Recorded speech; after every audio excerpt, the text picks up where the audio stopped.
Welcome to the Positive Sports Podcast. I'll be your host this evening, Ed Montana.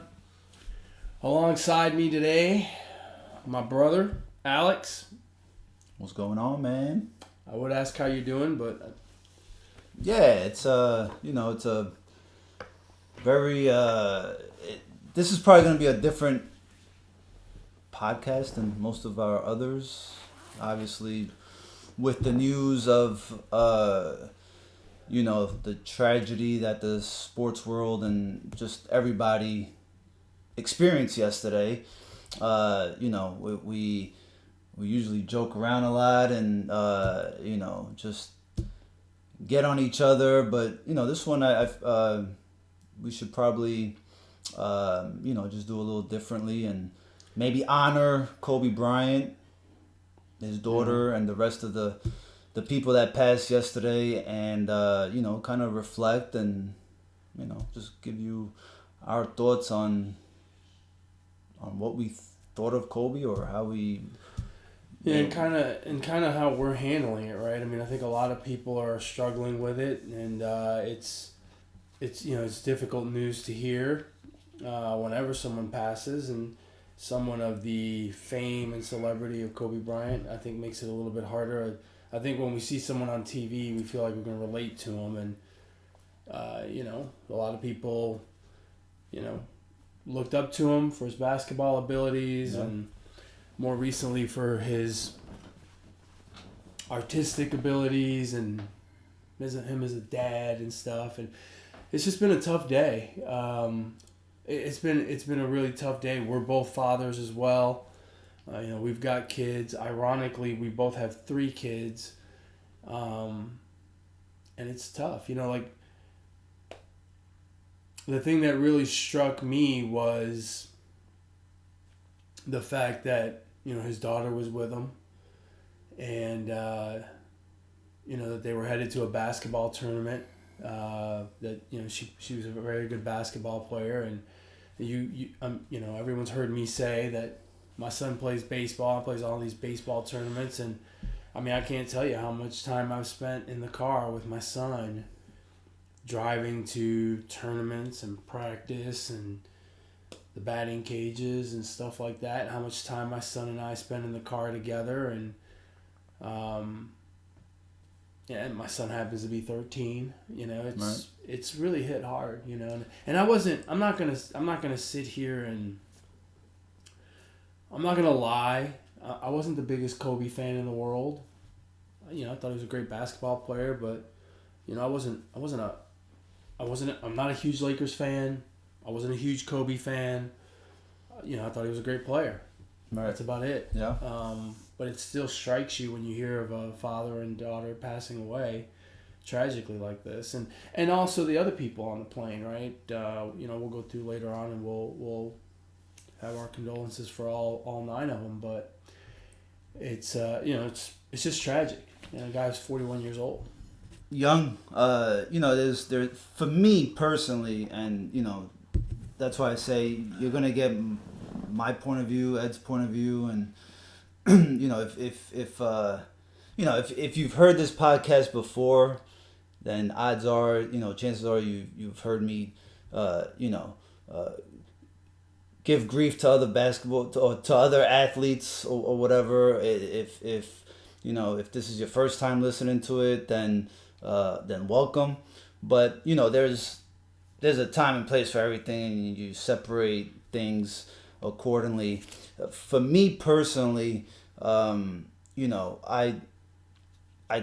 really take into account Kobe the basketball player and Kobe the person. I grew up playing a lot of basketball. I would cut class and go play basketball. Seriously, that's how much I played basketball. I would come home from school, do homework, go to the park, right? And so for me, I started watching basketball around 92, and I got to catch, the prime era of Jordan, right? Winning all those championships. And, along that ride, I got to see Kobe come into the league, and as a teenager, right? Almost my age. I mean, he's only 4 years older than I am, and you know, as Kobe was in the league, for years and years, right? You saw the comparisons between him and Jordan, and everybody, all of us wanted to go to the park and imitate Jordan. It was always imitating Jordan, whatever it was, right? Whether you were sticking your tongue out, whether you were shooting a fadeaway or trying to, imitate the jump man, right? The jump man symbol, right? I mean, that's how it was for me, you know? And I didn't have a basketball team growing up, but I loved Michael Jordan, like I just loved his game, right? His competitiveness, right? And I feel like, and me neither. I'm not a big Laker fan, and I'm not a super Kobe Bryant super fan, Right. But I've learned to appreciate his game or whatever, and so I felt like he was kind of like, another part of the bridge that, right, Jordan left, and then you got Kobe, and they were so similar. Their game was so similar. The funny thing is, right, there's millions of kids like yourself at that time imitating Jordan. Right. And he got to do it alongside Jordan. Exactly. Right? Like, to me, one of the pictures of Kobe that I will always remember was him at half court standing next to Jordan, bent over, tugging on his shorts, right? And they were chatting about something while someone else was taking free throws, right? That picture of, and it was Kobe trying to be Jordan. He got to do it on TV, right, in front of everyone. We did it in the playground. Yeah, he got to do it in front of everybody, right? And it's hard to be perfect, but he damn near perfected it. Like, I mean, they have a video. It's like a 3-minute video of all the moves, and they kind of edit it to a way where Jordan starts off with, like, shaking a guy and going into the fadeaway, and then the editing goes into it being Kobe Bryant jumping and shooting, right. So that it's like, it was almost like Jordan never left, right? Like, because I mean, he got so close to being just like him. Not only that, but then he was also almost as successful as Jordan, right? 5 rings. He did it with his own dynamic duo, right? Him and Shaq together. Right. So it was very interesting to think back to that time and how, he, there was a song, I Want to Be Like Mike, right? That they played on those commercials. And all of us, millions of kids out there, were trying to be like Mike. Yeah. And he got to do it. And he got to do it in front of everyone. Right. One of the things I remember most about Kobe is, or that I reflected upon yesterday and today is, he lived more than half of his life in the public eye, right? He got drafted right out of high school by the Charlotte Hornets, who then traded him to the Lakers, right? They finagled that deal so that he ended up in LA. And he literally grew up on TV in front of us, right? He was 17 when he got drafted, and we saw him for 20 years in the NBA until he was 37, almost 38 by the time he retired. Yeah. And then, he wasn't in the public eye all the time, but, he was still active. Him and his wife have a foundation, a charitable foundation, so he's very visible with that. But then he went on to do a short movie that won an Oscar. So he lived more than half of his life in front of us, and we got to see it. We got to see it all, right? Right. The good, him as a basketball player, probably one of the top 75 players of all time for sure, right? Winning championships, the bad, right? The spat with Shaq and stuff like that. Yeah. The ugly, the case in Colorado. Which, by the way, he was such a competitor that wasn't that the game that he flew out to he flew from after the court or something, and Yeah, he dropped like 40 points, and then had to like fly back to. Yeah, I mean that's what stands out to Kobe for me, man. Like his competitiveness, it was, you know, he wanted to beat you at whatever game, and he had no ill intentions, but he just wanted to win on the basketball court. And it feels like that translated to life itself, Yeah. right? To he wanted to win at being the best role model to his kids, to being the best teacher to Gigi, to being the best short film writer, to being whatever other things he had going on or was about to accomplish and do. He just wanted to be the best at it, and that approach that he had on the court, he took it everywhere with him. Yeah, And his competitive, again, wanting to be like Mike, right? Michael Jordan is legendary for how competitive he is on the basketball court, on the golf course, playing cards or whatever. And Kobe was very, very similar in that regard. Like you talk about his competitiveness and his heart when it came to the game of basketball. The memory that sticks out to me, one of the memories that sticks out to me the most is when he blew his Achilles, right? Yeah. He got fouled on that play, and he had to shoot 2 free throws, and they took a timeout, right? And he stood up, and he waved off the doctor, and he walked to the free throw line. He made his 2 free throws, and then walked himself back to the locker room with no help. Right. Right? And he must have been in a ridiculous amount of pain. I mean, I've never ruptured my Achilles, but I've run marathons on hilly courses where my Achilles have been sore the next day, and it freaking hurts. Yeah. I can't imagine if you tore your Achilles to continue to stand out there and then make the 2 free throws, right? Like that's just he was the ultimate competitor, I think.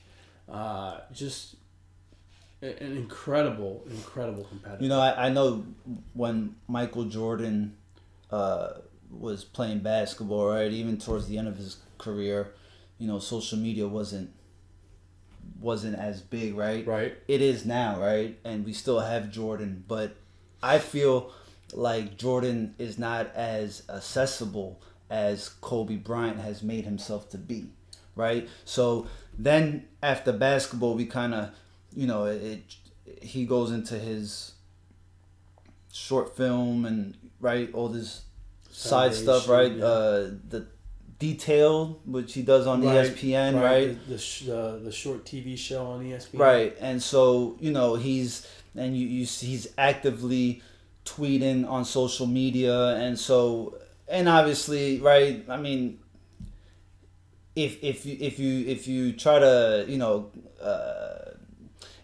to contact him through social media, he's more than likely he's not going to answer, right? But he's still there, right? You feel like you can still touch him, right? Michael Jordan kind of like, he owns a basketball team and all that, and but he kind of appears and then goes away for a while and he'll come back. But Kobe is still there, kind of like, just like a regular human being, right? Like, he was so proud of his daughter, and like a lot of his pictures on his Instagram are, his daughter. Yeah. He was really proud of, he really didn't want to get into basketball, and the reason why he got back into basketball after retirement is because his daughter showed interest, and so that kind of made him, get more involved, right? And you see how many pictures you see on the internet of them going to a basketball game and sitting courtside and stuff like that. I mean, I think that really is is neat to see. And I got a daughter myself, and we're pretty close, and we spent a lot of time together, and so I would imagine that in today's world, trying to bring up one daughter is difficult. He's had to bring up 4 daughters, Yeah. So, it just I don't know, man. So sometimes you just need to take a step back and look at things a little differently. It sucks that something like this had to happen for a lot of us to think differently and speak differently or whatever, or tweet differently.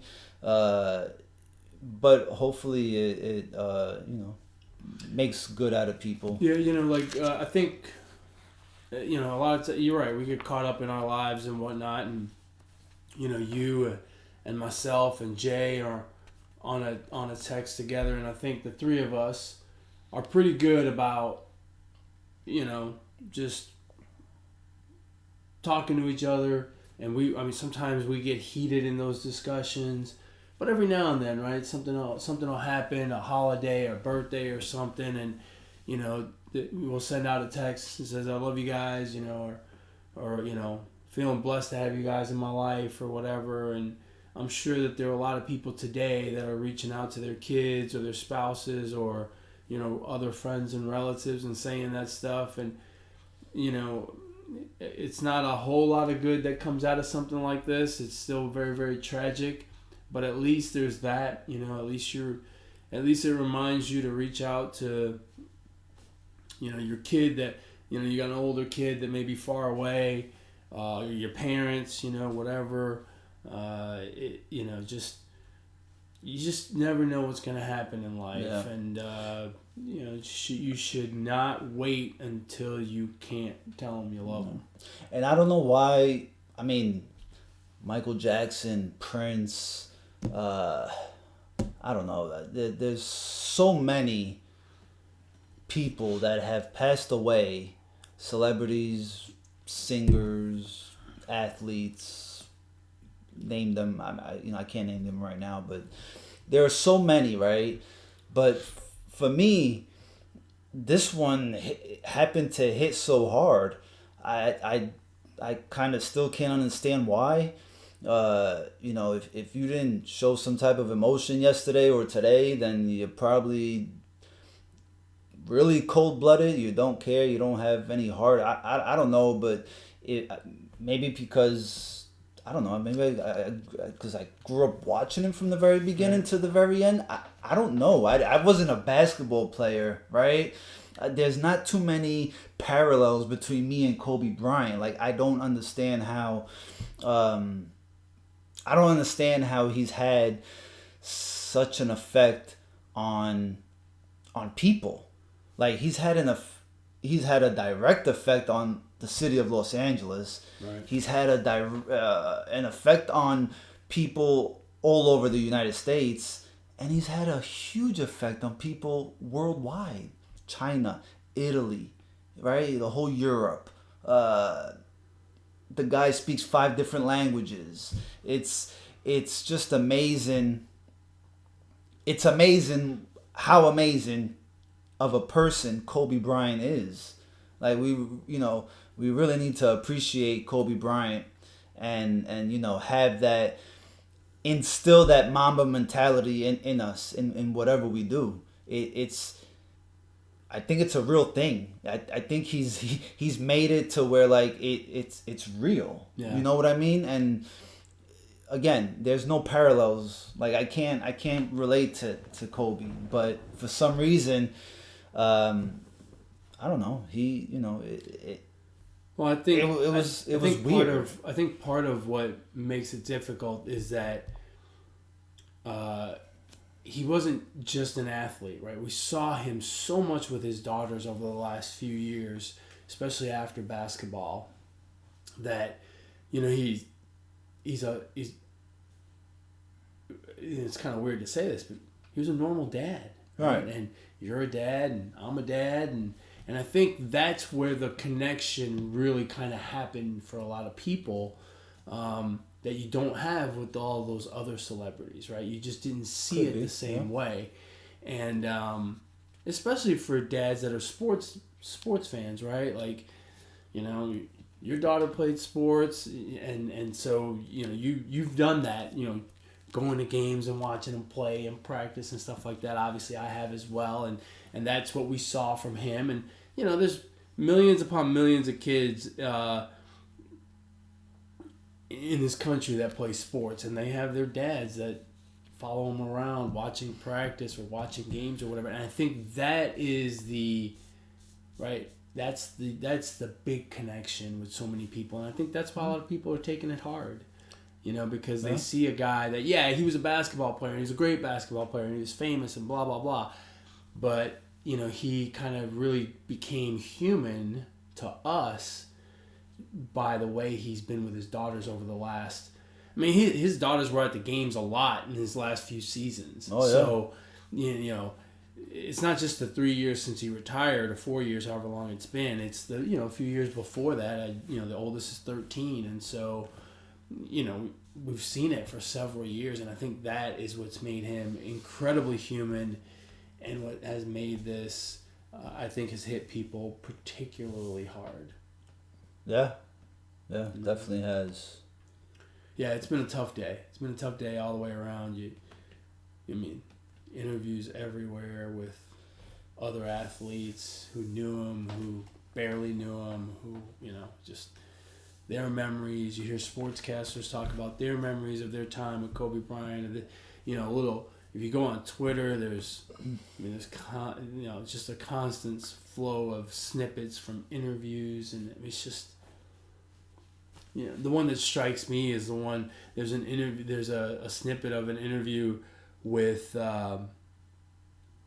Jimmy Kimmel, and he's talking about his daughter, the basketball player, right, and how proud he is of her. And again, that's another instance, right? Like just like you, at the office bragging about how your daughter played, or me at the talking to you sometimes about how my son played in a tournament. It's just I feel like that's where, if you want to say, I can relate to Kobe Bryant. Because Brooklyn, my daughter, Brooklyn is her name. She has nothing of her mother except like one thing, right? Like feature-wise, nothing like her mother, right? Like everything is all, it's all me, like her skin color, her attitude, her, just the way she is, right? She's really like 90% me. Like I did half the work, but she's 90% me. So you better not tell your wife that. Well, I did do half the work. Not really. It takes two to tango, right? Yeah, you didn't do shit for 9 months after that, though. I'm just saying. Change diapers and here and there. But like, right, so... And me looking at Kobe and his daughter, they look so alike, right? Similar, right? And the way some of her facial expressions are just like Kobe, and maybe that's what it is, right? Maybe in that way we're related, right? Or I can draw some parallels between my relationship with my daughter and his relationship with his daughter, right? And so it just. I don't know, man. It's just weird. I think the whole dad thing is what's really made him. Yeah. Well, more so, I have a daughter. He's got his daughter, my daughter, right? It's just, but so I don't know, man. It's just. I stayed off Twitter for the most part yesterday. I mean, obviously, I wanted to know what was going on, right? And then obviously, Twitter feeds you or flooded you with a bunch of videos and his stuff, and that's the other thing I think that makes it hard, right? It happened. I mean, it happened like in the middle of a Sunday, right? Where you weren't busy at work. You could sit on your phone and read Twitter and whatnot. Right. And the way we're connected today, it happened. It happened, and not even an hour later. Oh yeah, right? Like at the first report. The first tweet I saw was less than an hour after they found the wreckage. Mm-hmm. It's like, and it's like Kobe was on that plane. Whoa, is it real? Is it not real? And you go through all that and trying to verify, and just terrible, man. I can't imagine what his wife is going through yesterday and today. We'll never know, and I hope we'll never know. His. I never want to find. I mean, my heart breaks for her because it's one thing to lose a husband, it's one thing to lose a kid, But man, to lose both in one fell swoop is just it's. In that same interview with Jimmy Kimmel, I'm sure he's told the story a bunch of times, but he mentioned how him and his daughter Gigi would go out, right, and then people would come up to him and they would say, "Come on, Kobe, you gotta get a son, man. Keep it keep the tradition going, this and that." And then he said his daughter turned and he said, "Oh no, I got this. Like I'm gonna be the one to carry the tradition." And that that same fire he had. That really struck me when I heard that story. And so when I hear something like that, I think of my daughter and I think of you and Eric. I think of I just think of those similarities, and I guess that's where that's why it kind of hits, right? Yeah. We just I can't relate to the millions of dollars and to all the money he has and the helicopter that he has, and I can't relate to none of that. But when we look at Kobe Bryant, the person, and that's why I say he's more accessible, right? Jordan has never given us that, right? Or he's just done things differently, and that's fine. There's nothing wrong with that. That's just the way they, human beings work, right? Right. So, pretty crazy, man. I couldn't even listen to sports radio this morning. I probably listened to like 10 minutes, and then I don't know. It just didn't seem right. It's so sad. It kind of ruins your day, right? Yeah. It's just sad. Yeah. I thought the tributes yesterday by the NBA were appropriate. The 24-second violation that teams were taking to start the game. I thought that was a very classy way to.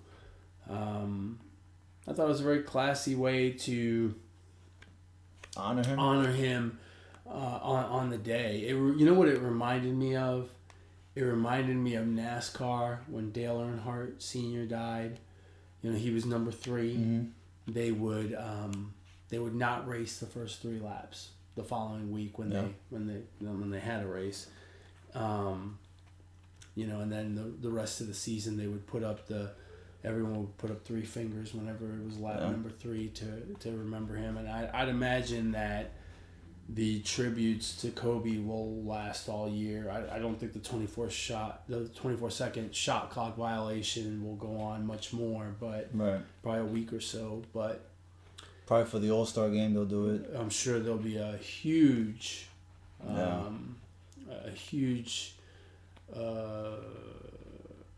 tribute to Kobe at the All-Star game. I mean, it's difficult for everyone. I don't think it's any harder for, obviously no one has it harder than his wife. But, I can't imagine what LeBron's going through or what he went through yesterday. He passed him on the all-time scoring list Saturday night. There was a lot of comments and little snippets on ESPN about him and Kobe. Leading up to Saturday night. I mean, he was only, I think, 17 points away, so it's pretty much a given that he was going to break it on Saturday in Philadelphia, where he was from. And then to hear the interview with LeBron after the game, where he talks about Kobe, is that's one of the eeriest things I think I've ever seen. Just to have a player talk about another player like that.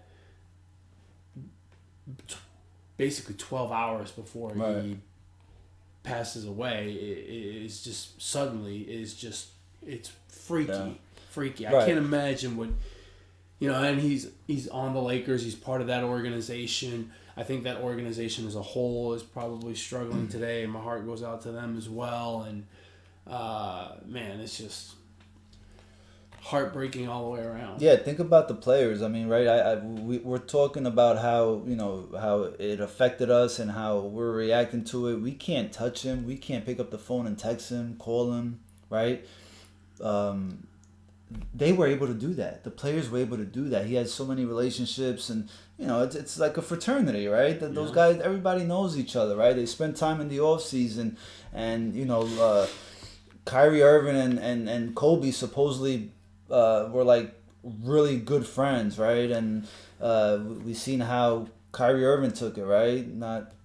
Not playing yesterday and kind of leaving practice or whatever, or the shoot around, and so I can't imagine what those guys are going through. There's so many players that looked up to Kobe. Yeah. You know, he had become a bit of a father figure in the NBA, talking to young guys like Trae Young and right. Stuff like that. And the other thing too is the NBA, probably more so than other sports, the players are much more close knit. Mm-hmm. They're a tighter bond because a lot of those guys, if they're 1 or 2 or 3 years apart, they've been playing in tournaments together since they were 7 or 8 years old, and those AAU tournaments and whatnot, traveling the country. And then, when they get to the NBA, it's not like the NFL where there's 54 guys on a roster, and the roster, 40% of the roster turns over every year. In the NBA, there's only 12 guys. The roster only changes 2 or 3 people, right? Which would be 25% of the roster. So there's more consistency, right, in the rosters, and so you know that when you go to Philly, if you're the Lakers, when you go to Philly, if you want to hang out with Ben Simmons the night before, you get there a day early, you can do that. When you do your West Coast swing, you can hang out with LeBron or Anthony Davis out there now. It's when you do the Texas swing, you can come. You can hang out with Harden and Westbrook and Porzingis if you're friends with him. You know what I mean? Like there's more of that camaraderie outside of just playing basketball, which is why we see the super teams and players talking about recruiting players to come play with them when they become free agents and stuff like that. Yeah. Basketball is just a closer knit group. I think it's a smaller group, and so it kind of makes sense. I remember in an interview, Kobe saying that during the 2016 NBA Finals, he gets a FaceTime call, and he's like, he hates FaceTime unless it's like his family, right? And it ended up being Kyrie Irving in the locker room after the Cleveland Cavaliers won the championship, and all Kyrie Irving was saying was, I took your advice. It worked. He was like really excited, and it like you say, like Kobe became a father figure to Kyrie Irving, and a mentor, and to so many other NBA players as well, So he's gonna have a lasting effect on the NBA, man, and if you look on a lot of people, if you look on going back to his career, if you look at his career accolades, I mean, it just sounds like, 5-time NBA champion, 2-time finals MVP, most valuable player, 18-time All-Star, 4-time All-Star game MVP. That shows you how competitive he was, because no one tries in the All-Star game, but he did. 11-time All-NBA first team, 2-time NBA second team, 2-time third team, 9-time All-Defensive first team, 3-time NBA defensive second team, 2-time NBA scoring champ, slam dunk contest winner, All-Rookie second team. I mean, two numbers retired. Yeah. 2 numbers retired by one franchise. How many people can even say that, right? I mean, just incredible. Yeah. It's just an incredible list of accolades. 20-year veteran, right? I mean, in one of those years he blew out an Achilles and came back. Think about it. He came out of high school, and he stunk it up in his first season against Utah, shooting all those air balls. Yeah. And that he just didn't discourage himself.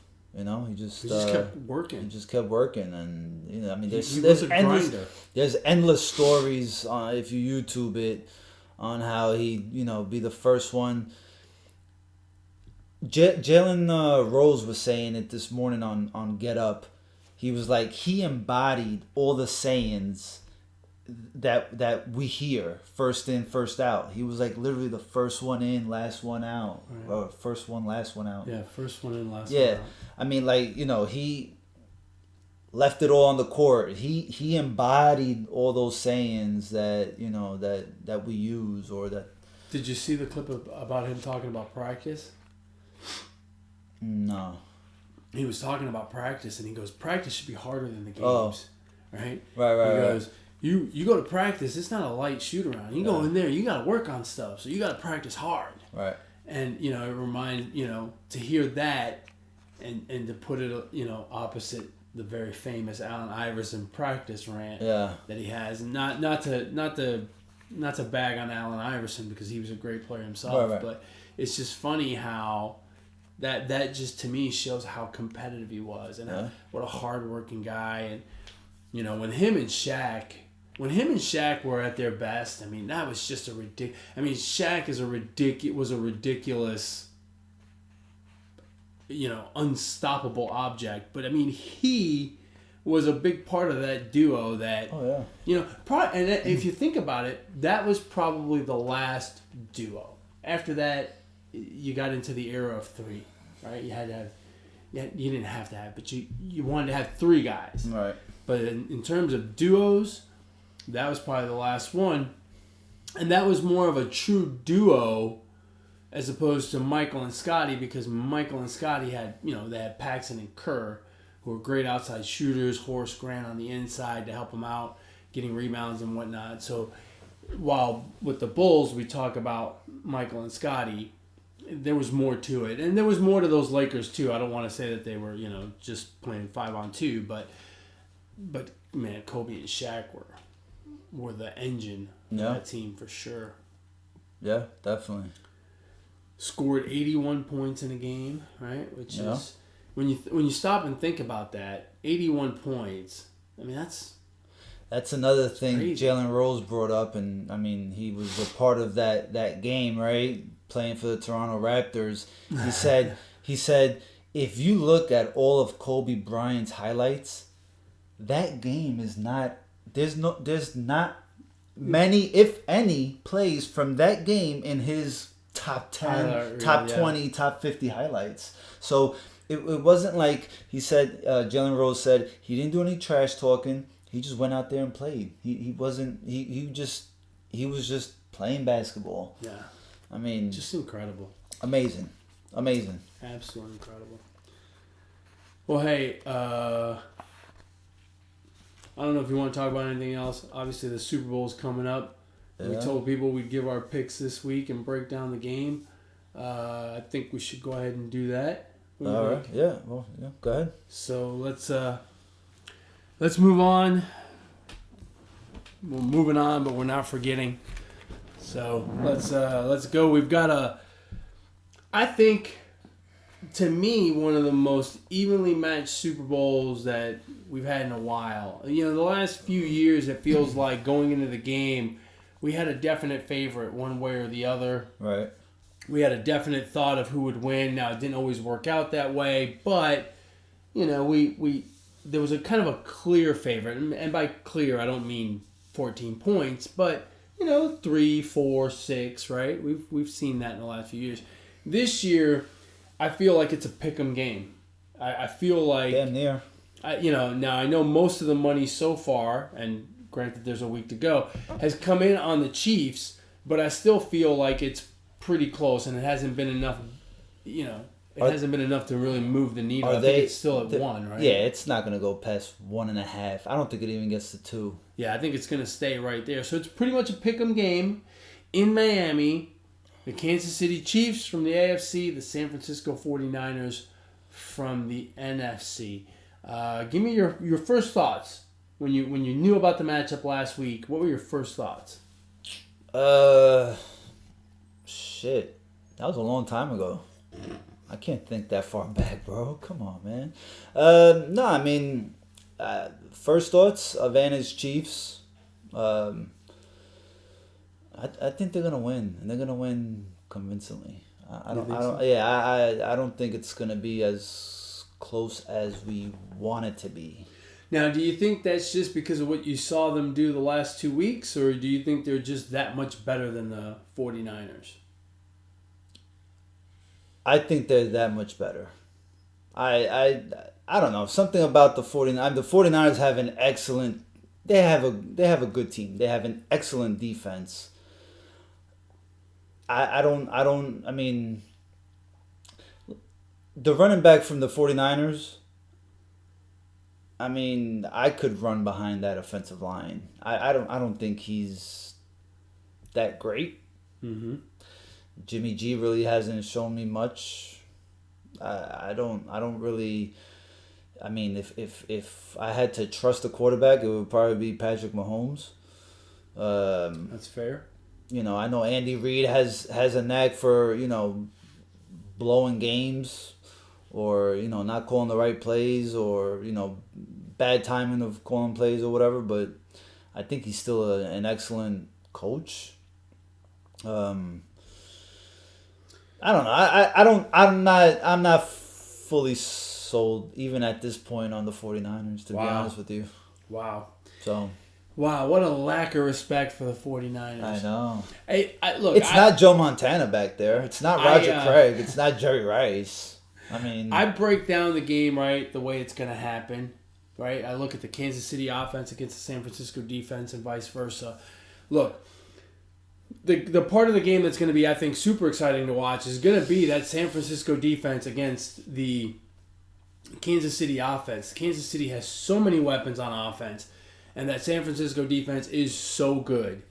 They're good at stopping the run, and they've got a very good secondary to handle the speed that Kansas City has in those receivers and all their catching options. I think that is, to me, the crux of the game. I think the 49ers offense against the Chiefs defense is not a mismatch, and I don't think that the Niners are going to score a ton, but they're going to score 20 points, and I think that's going to be enough. They've done a very good job of running the ball. They will control the clock. Jimmy G does not make the bad mistake or gets away with it, because quite frankly, throughout the NFC playoffs, he made some throws that you were like, oh my God, that's a terrible idea, and he got away with it. And It seems like sometimes, you know how it works. Sometimes luck smiles upon you, and I feel like that's where Jimmy G is. Not to say that it's all luck, but the few mistakes that he makes, he seems to get away with.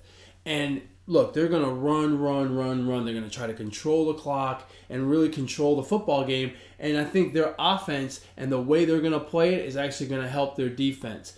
The other thing is, I think when you have 2 weeks to prepare, I always think it's advantage defense.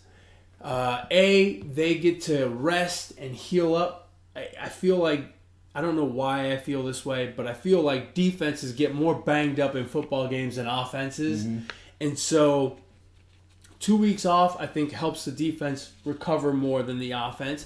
And look, that guy on defense, that defensive coordinator they have, is doing a masterful job. He did a masterful job against Minnesota.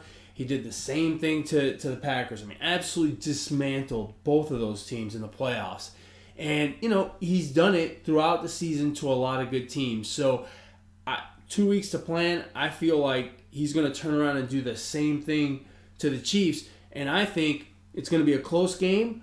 But I think in the end, what's going to happen, Mahomes is going to get that last chance. He's going to get a chance to drive down the field and get them to kick the game-winning field goal or get them in the end zone to win the game. But I think the defense of the 49ers stands tall and wins the football game. I think the 49ers will be your Super Bowl champions. Don't forget the Chiefs' defense has really, played well. I mean, they stopped Derrick Henry, probably the hottest runner in the league in the second half of the season. Yeah.